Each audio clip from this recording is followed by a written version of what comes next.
Assalamualaikum warahmatullahi wabarakatuh. Good afternoon, everyone. How are you keeping today? Hopefully, everything runs well. Okay, now we have our fourth meeting. Our material today about organizing speech tags. Before we discuss about how we organize a speech tag, let's start our lesson by reciting Basmalah. Bismillahirrahmanirrahim. Okay, most of my material is adapted from Stephen Lucas. Okay, as I mentioned before that most of public speaking materials I adopt from Stephen E. Lucas, and also some of the public speaking authors like Dale Carnegie, etc. Ya,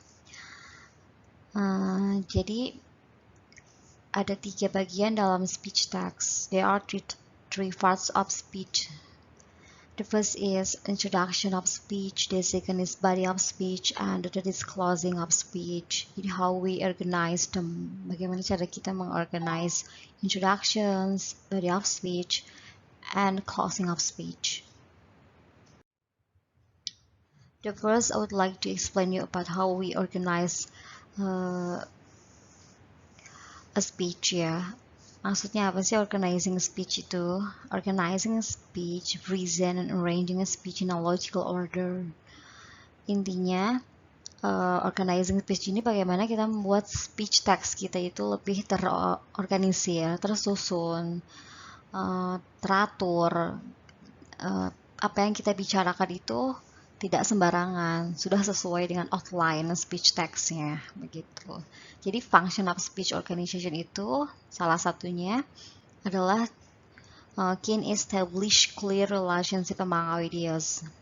Of course, when we have a good outlining about a speech text, there are many ideas in a speech ya. Jadi banyak sekali ide-ide dalam speech itu pastinya akan kita state in our speech text. Tapi ketika kita membuat speech textnya dengan organization yang baik, dengan urutan yang baik, itu ide-ide dari beberapa sumber ataupun ide dari kita akan rapi, akan tersusun, akan sesuai gitu.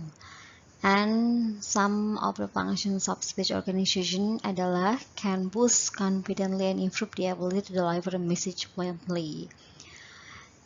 Kalau kita sudah buat speech text-nya rapi, kemudian juga poin-poinnya jelas, hal apa saja yang akan kita sampaikan, it will improve our confidence. Pastinya karena kita sudah menyiapkannya dengan baik.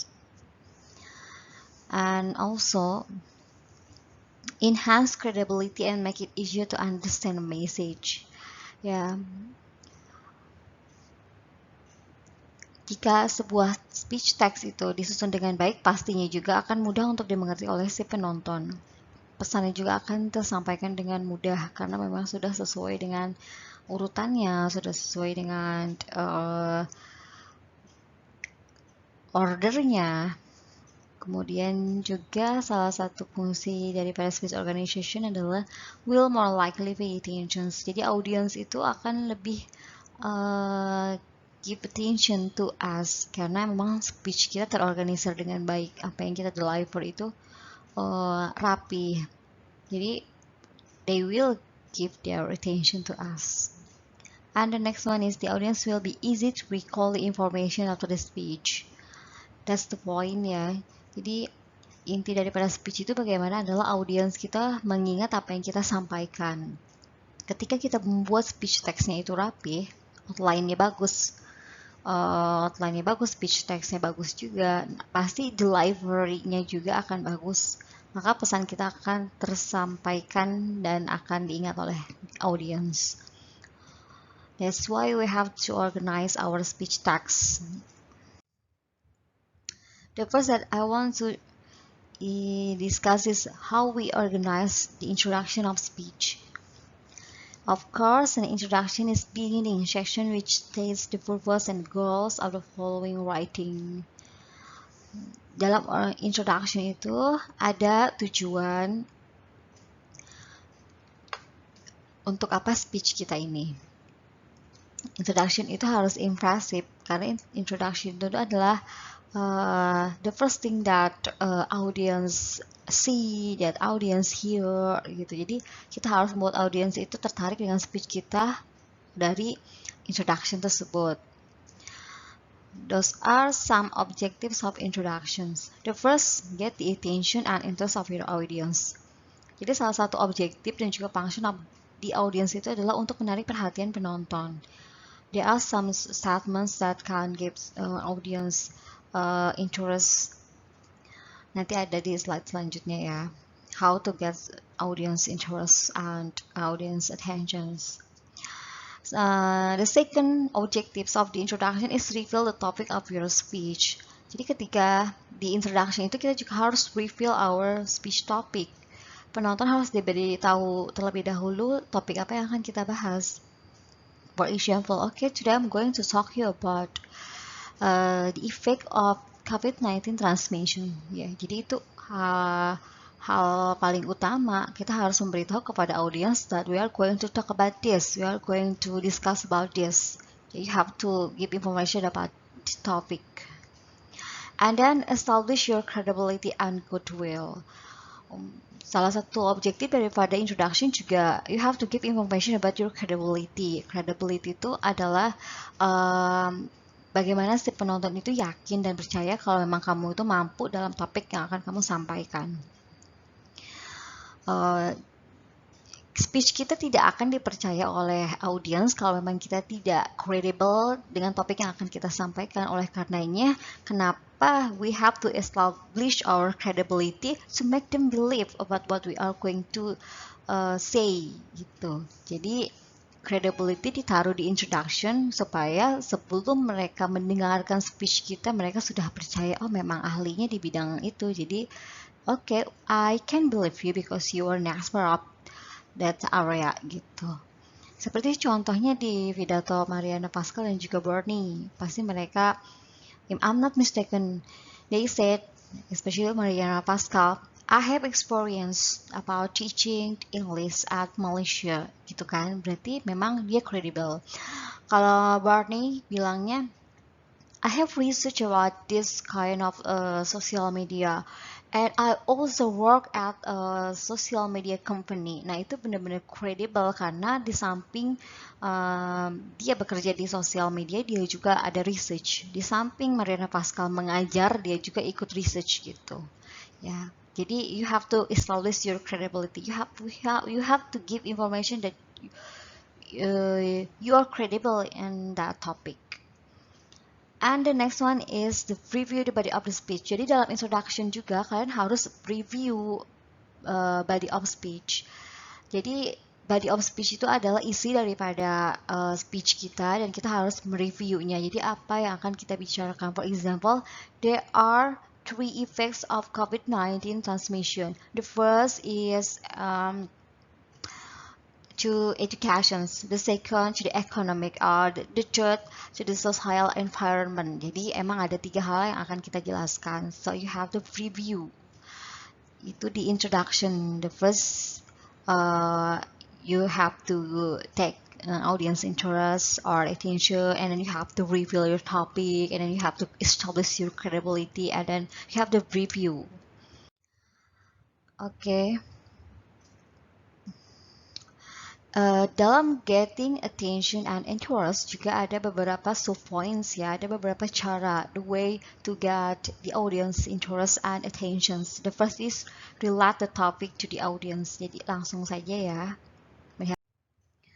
Okay, the first thing that you have to do in introduction is getting audience attentions. Okay, there are some ways to get audience attention. The first is relate the topic to the audience. Jadi usahakan kita tahu dulu audiens kita siapa, because speech needs audience ya. Kita membutuhkan pendengar ketika kita akan speech. Jadi relate the topic with audience maksudnya adalah bagaimana supaya topik kita itu menarik dan audiens itu mau mendengarkan. Kemudian state the importance of your speech. State the importance of your speech ini maksudnya, mari kita lihat contohnya ya. Climate change is moving much faster than we are. Atmospheric levels of carbon dioxide are higher than they have been for 800,000 years. The past 5 years have been the hottest period on record. We are in a war for the very existence of life on our planet as we know it. Jadi di sini ada emphasizing ya. Emphasizingnya di we are in a war for the very existence of life on our planet as we know it. Jadi di statement pertamanya kita paparkan dulu climate change is moving much faster than we are. Jadi dibangun dulu tuh, dikasih tahu dulu kalau climate change itu sudah mulai mengkhawatirkan begitu kan. Dan sekarang state the importance of your speech. We are in a war. Jadi benar-benar worry, benar-benar state that this is a very important. My speech or my topic is very important because we are in a war for the very existence of life in our planet as we know it gitu. Jadi ada statement yang bisa menguatkan atau state that your speech is important gitu. And that arouse the curiosity of the audience. Salah satu cara untuk get audience attention juga adalah dengan arouse the curiosity. Jadi membuat penonton itu bertanya-tanya gitu kan tentang speech kita. Oke, let's see the example. Sebelumnya kita harus memaparkan dulu statement-statement yang membuat mereka itu bertanya-tanya, seperti contoh ini. This past month, more than 1 billion people around the world ski plunge every day. They eat no food of any kind and drink no liquid of any kind from sunup to sunset. They did this every day during the month and they did the same thing every year. I myself did it. Why? Nah, jadi dibangun dulu rasa penasaran audiens itu dengan pemaparan kita. Jadi in Indonesia tuh 1 bulan penuh tuh ada orang-orang yang berpuasa selama 1 bulan penuh, bukan berpuasa ya, maksudnya tidak makan dan juga tidak minum. Kemudian mereka hanya makan setelah terbit maksudnya setelah maghrib gitu kan. They did this every during month. Mereka melakukan selama 1 bulan penuh dan itu selalu diulangi dalam 1 tahun gitu kan. Nah, kan pasti mereka bertanya-tanya, lalu itu apa sih? What is that? Atau why? Nah, baru kita kasih tahu, last month was the time for attending to the mind, the body, and the spirit.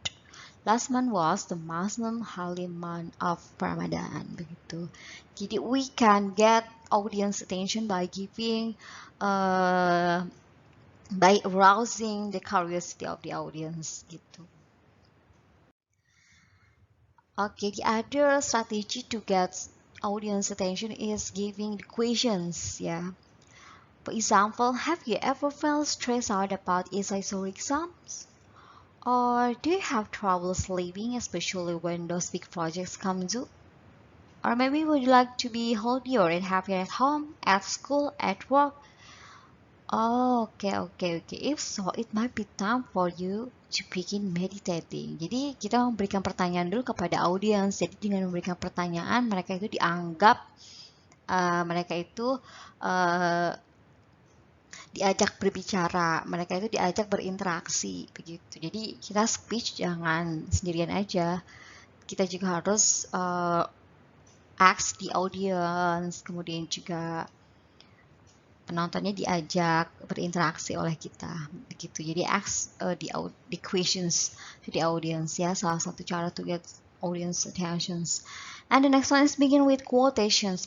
Bisa juga kita to get audience attention is begin with quotation. For example, as what Umar bin Khattab said, as Ali bin Talib said, and then as Albert Einstein said, as Mario Teguh said, gitu kan. Jadi kita bisa pakai beberapa quote to gain audience attentions.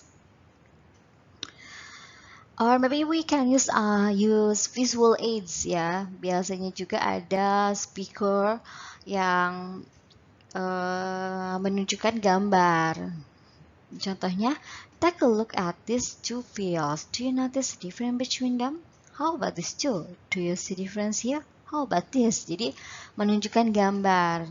Dengan menunjukkan gambar, pasti audiens akan attention-nya akan tertuju pada gambar dan itu akan mudah untuk speaker menarik audience attentions.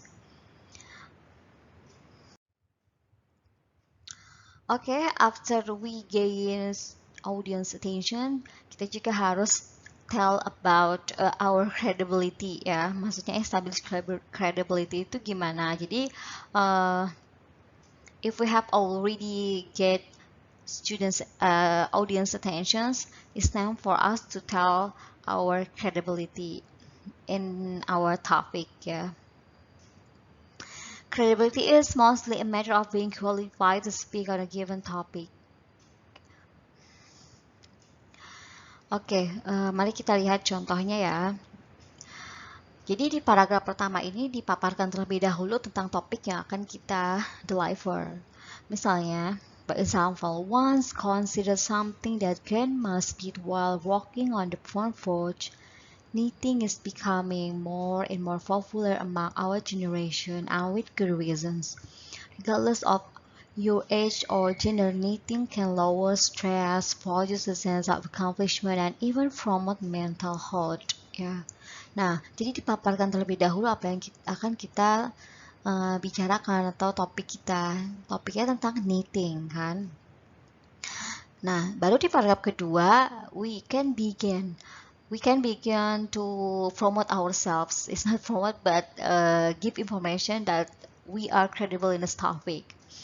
Okay, I started knitting when I was 10 years old and I've been doing it ever since. I now sell knit patterns on my own website and ESD, Pinterest, and weekends I participate in trunk shows and expos dedicated to knitting arts. Nah, jadi di paragraf kedua ini memberitahu kalau memang I start knitting when I was 10 years old. Berarti dia benar-benar credible dong dalam knitting ini. Makanya kenapa dia mau berbicara tentang knitting, karena memang dia sudah credible, dia sudah experiences ketika dia berusia 10 tahun. I've been doing it ever since. I now sell knit patterns on my website. Nah, dia juga jual tuh beberapa pattern knit di websitenya. Kemudian juga on weekends. Nah, biasa kalau weekend itu dia participate in trunk show and expos dedicated to the knitting arts. Jadi emang dia juga bekerja di situ, berpengalaman di situ, lama berkecimpung di dunia knitting. Makanya kenapa we have to establish credibility. Kalau misalnya untuk simple contohnya seperti ini. For example, you want to talk about educations in boarding school. You just tell to the audience, okay, I have been teaching at Islamic boarding school for 15 years, 15, I'm so sorry, for 15 years and I have a family there, for example, and then I also became a teacher at a boarding school. Jadi kan emang kalian benar-benar sudah matang di boarding school if you want to tell about Islamic boarding school. Jadi you have to tell your credibility when you want to speak about your topic. Ya deh. Nah, setelah dipaparkan credibility-nya baru tuh di paragraf ketiga, using some of my experience today, I will explain a bit about the process of knitting and why is it so beneficial. Nah, baru masuk tuh. Jadi ada logical flow-nya ketika kita mau berbicara itu ya, ketika sudah dipaparkan tentang knitting di atas, kemudian di paragraf kedua we establish our credibility, baru masuk ke paragraf ketiga, okay, using some of my experience. Jadi today I will explain a bit about the process of knitting and why is it so beneficial. Jadi orang bakalan dengerin kamu karena kamu memang udah expert di bidang topik yang akan kamu bicarakan. Begitu. Itu adalah establish credibility. Okay, the next of introductions. Jadi introduction setelah kita get attention, establish credibility, we have to review body of speech. Jadi kita harus review Review itu maksudnya mention body of speech-nya. For example, I've been fascinated by the Statue of Liberty ever since I was a kid, but I never knew just how amazing it is until I researched it for this speech. Yeah. Oh, okay. This morning, I'd like to tell you a bit about its symbolism, its history, and its architecture. Nah, jadi di sini jelas sekali ya. Ada 3 poin yang akan si pembicara jelaskan tentang patung Liberty ya. Kalau misalnya kita berbicara tentang patung Liberty aja kan pasti banyak banget. Oleh karenanya kita harus review apa aja sih yang akan kita informasikan tentang patung Liberty itu, gitu kan. Pertama adalah I'd like to tell you a bit about its symbolism. Nah, jadi pertama nanti penonton akan mendengarkan tentang simbol dari Statue of Liberty. Kemudian its history. Jadi yang kedua sejarahnya, ya kan? And its architecture. Dan yang ketiga arsitekturnya, begitu. Jadi review about the speech itu you have to tell some points that you want to deliver in body of speech.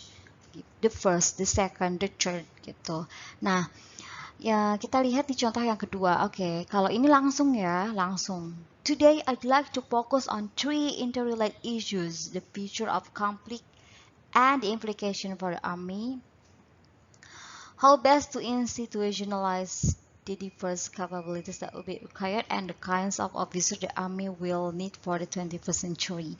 Jadi ada 3 issues. The first, the future of conflict and the implication for the army, and then how best to institutionalize diverse and the kinds of officers, gitu. Jadi bisa langsung, bisa juga di telling terlebih dahulu, begitu.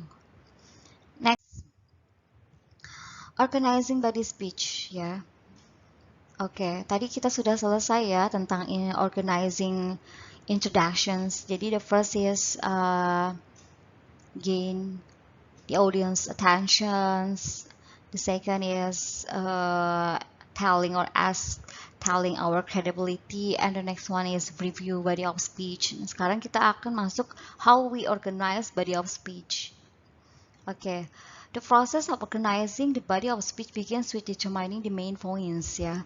Jadi bagaimana cara mengorganize body of speech itu yaitu dengan menentukan main points-nya terlebih dahulu. Oke, jadi ada 3 part of body speech. The first is main points, and the second is supporting material, and the third is connective. Ya. Beda dengan introduction. Kalau introduction punya bagiannya sendiri. Kemudian sekarang kita berbicara di body of speech. Body of speech juga punya bagiannya sendiri, yaitu main point, supporting material, and connective. Nanti Miss beri contohnya ya, tenang saja. Oke, jadi ini contohnya daripada outline ya, outline speech text. As we have already known, kita harus menentukan terlebih dahulu specific purpose kita setelah kita menentukan topik kita yang kita sudah bahas di meeting ketiga ya, about selecting topic. So you have to mention your specific purpose, for example, to inform my audience about some of the major use of hypnosis. Jadi specific purpose-nya to inform the audience about major use of hypnosis. Kemudian central idea-nya apa? Nah, central idea-nya itu langsung disebutkan saja.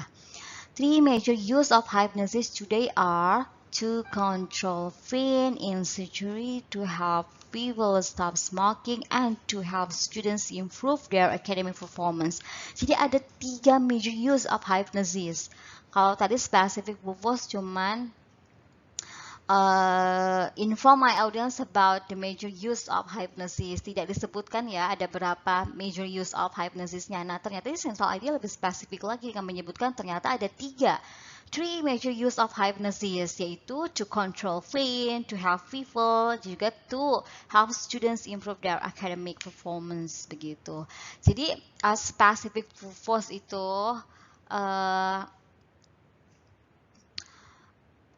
Dan central idea itu akan saling berkaitan karena memang central idea adalah detail daripada specific purpose. Nah, sama halnya dengan main points. Main points malah lebih detail lagi, lebih spesifik lagi, namanya juga kan point. Jadi setelah kita sebutkan to control pain in surgery, to help people stop smoking, and to help students improve their academic performance. Nah, di main points kita akan juga membicarakan tentang itu. Oleh karenanya, nanti kita akan deliver speech kita tentang 3 hal itu. Yang pertama, hypnosis is used in surgery. Main point kedua, hypnosis is used to help people stop smoking. Dan yang main point ketiga, hypnosis is used to help students. We are telling about those 3 things gitu. Jadi nggak akan kemana-mana karena kita sudah menspesifikasinya.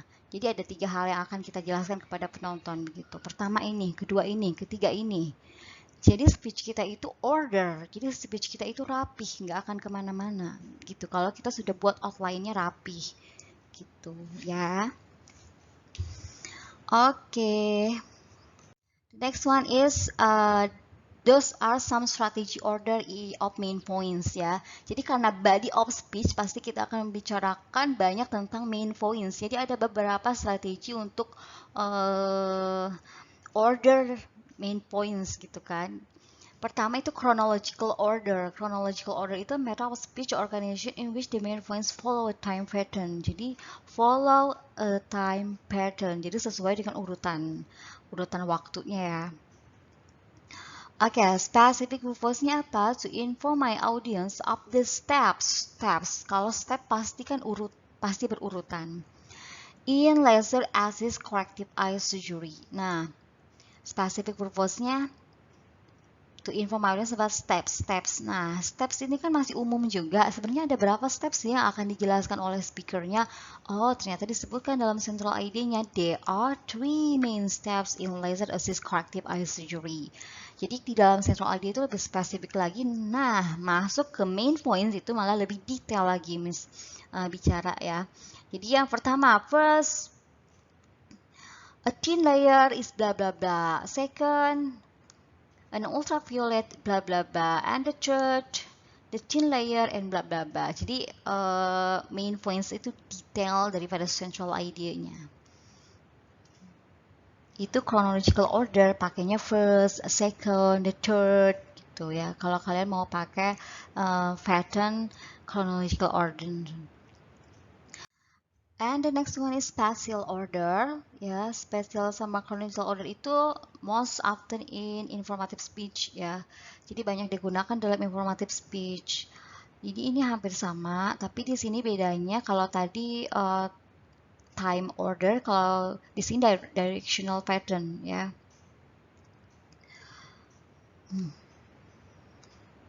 Oke, specific purpose-nya to inform my audience about the 3 major regions in Italy, ya, directional.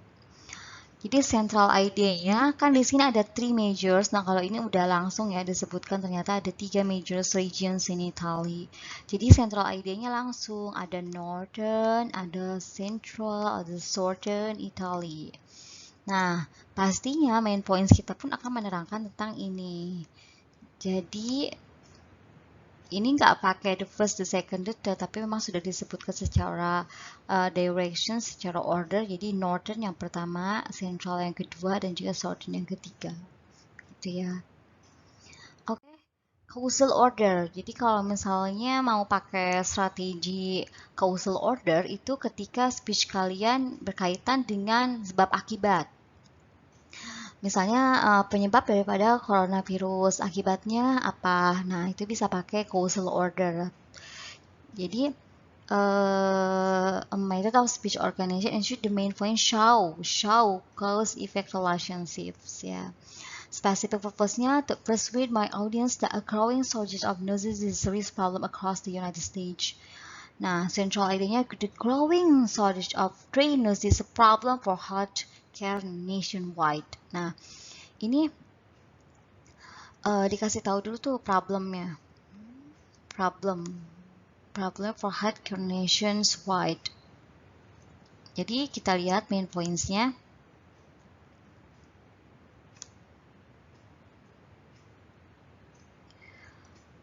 Oke, Main points-nya, the first paragraph, the United States faces a growing age of trainers in all parts of the country. Jadi ini sebabnya ya, the United States faces growing shortage of trainers in all parts of the country.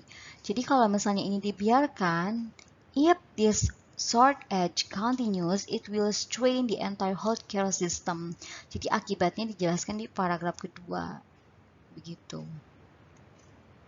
Jadi paragraf pertamanya atau main points pertamanya telling about the causes, di paragraf keduanya atau di main point keduanya telling about the effects. Itu ya kalau causal order. And then problem solution order. I think we have been familiar about this. Pastinya kalau misalnya ada problem solution order, the first, let's see the specific purpose. To persuade my audience that action is needed to combat the abuse of puppy mills.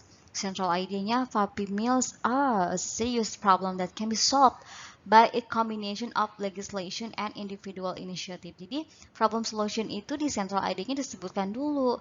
Puppy mills are serious problem. Kemudian, sebutkan juga solutionnya apa? That can be solved by a combination of legislation and individual initiative. Nah, jadi puppy mills ini nanti di main points akan diterangkan oleh kalian di paragraf pertama. Kemudian, combination of legislation akan diterangkan di paragraf kedua. Begitu. Jadi, central idea ini pengikat ya. Pengikat supaya main points kalian, apa yang akan kalian jelaskan tidak kemana-mana. Oke. Jadi beberapa strategi to make the body of speech ya, ada chronological order, spatial order, ada cause and effect order, dan juga ada problem solution order. Which one that you want to choose to be your speech pattern ya. Jadi tinggal pilih aja nanti kalau ada tugas dari Miss untuk buat speech text, mau pilih yang mana. Oke, in every main points you need supporting materials ya. Jadi supporting materials juga adanya di body of speech ya. Jadi the material used to support a speaker's ideas. The three major kinds of supporting materials are example, statistic, and testimony. Jadi supporting materials itu penting banget dalam speech karena kita tidak mungkin speech hanya mengandalkan opini kita, hanya mengandalkan argumen kita. Tapi harus ada data real, data valid yang kita bawa supaya penonton itu percaya kalau informasi yang kita berikan itu benar adanya. Oke, ini adalah contoh daripada outline body of speech ya. Jadi ada 3 main point di sini. Yang pertama main pointnya, hypnosis is used in surgery. Hypnosis is used to help people stop smoking. Ada hypnosis is used to help students improve their academic performance. Itu 3 main points yang akan kita jelaskan. Di setiap 3 main points lagi itu ada sub main points-nya. Di main points pertama kita akan menerangkan apa aja sih? Oh, ternyata mau menerangkan hypnosis, reduce both the physical and psychological. Kemudian, hypnosis is most useful in case when the patient is known to have. Jadi ada 2 hal yang akan dijelaskan dari main point pertama. Oke, kita lihat lebih dekat lagi ya. Let's see this more detail. Dalam setiap main points ada sub main points. Yang sub main points itu yang A sama B. Kemudian dalam sub main points ternyata ada lagi sub main points-nya yaitu number ya. 1, 2, 1, 2, 3. Nah, number ini adalah supporting materials. Artinya beberapa materi yang support our topic. For example, kita lihat yang B ya. Misalnya kalian mau talking about hypnosis is most useful in case when a patient is known to have problem with general anesthesia. Jadi kata siapa sih kalau hypnosis itu useful? Oh, ternyata dia ngambil dari quote dari Dr. Harold ya. According to the Dr. Harold, that hypnosis is most useful in bla bla bla. Jadi harus disebutkan ini namanya supporting material. We have to mention teori dari siapa supaya support main points kita. Kemudian juga itu dari quote. Kemudian kalau ini yang kedua story. Nah, selain quote, speaker ini juga memberikan story dari Linda Quay. Maksudnya, after Dr. Howard's speech about this, as also mentioned by Linda Quay, one of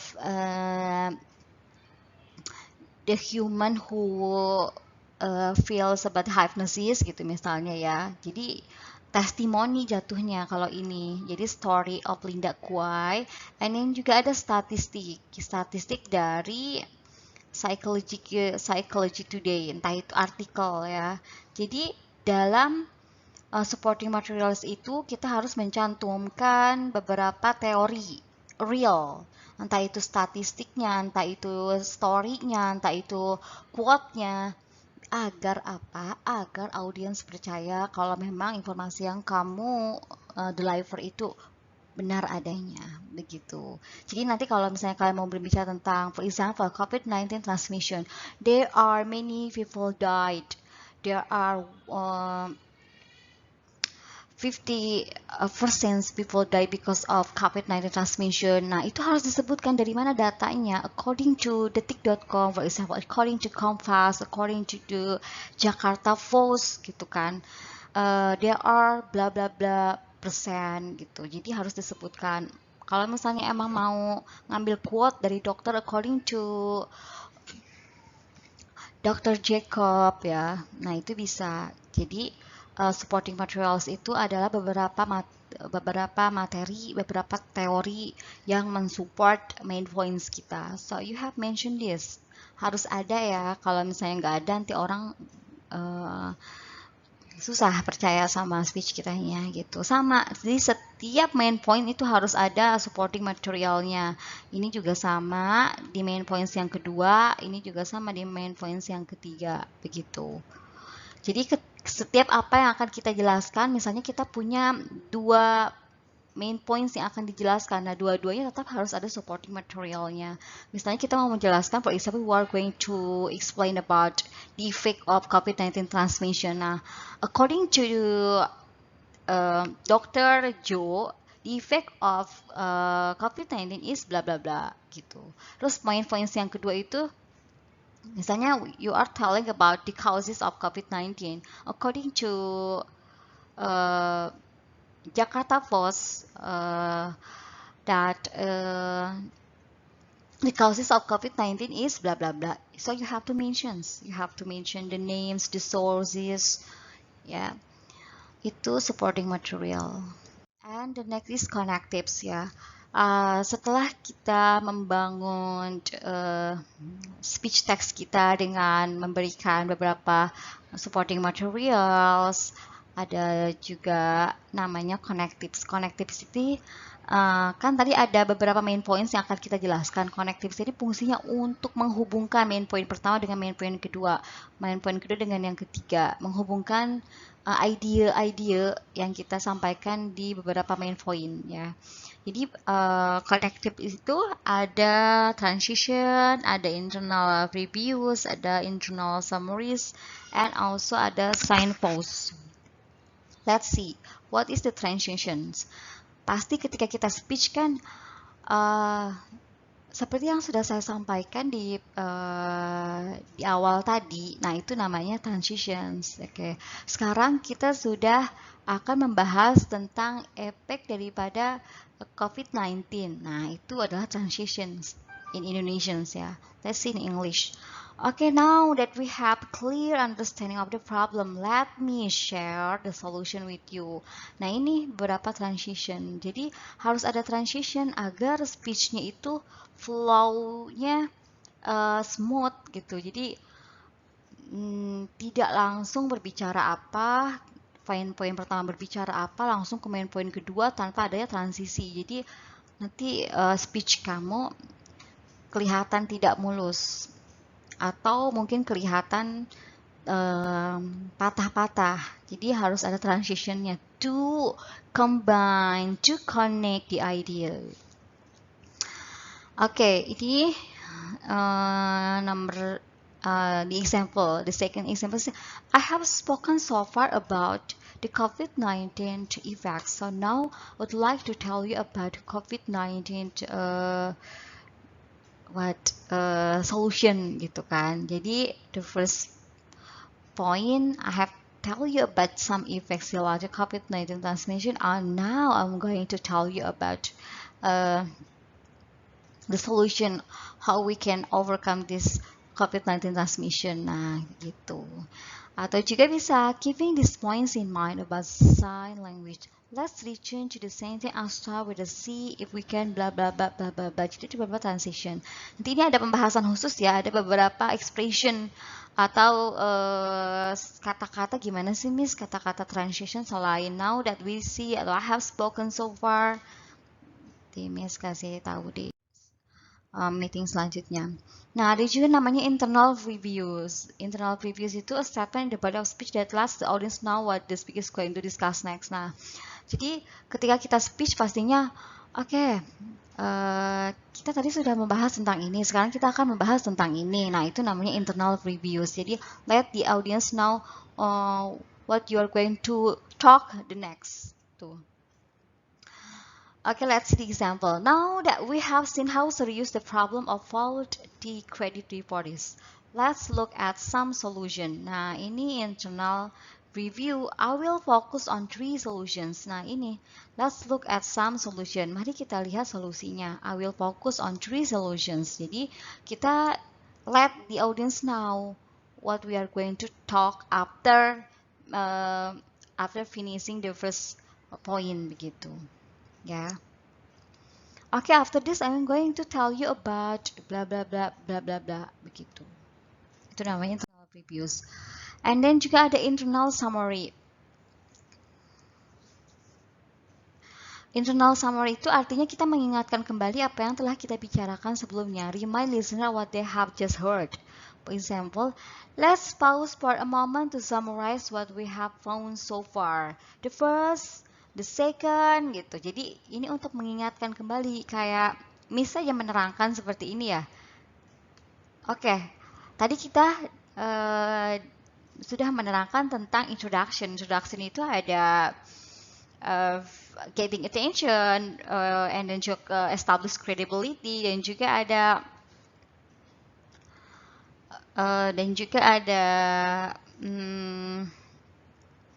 review of body of speech. Nah, sementara Miss kan masih menjelaskan connective, tapi Miss mau mengulangi lagi di introduction.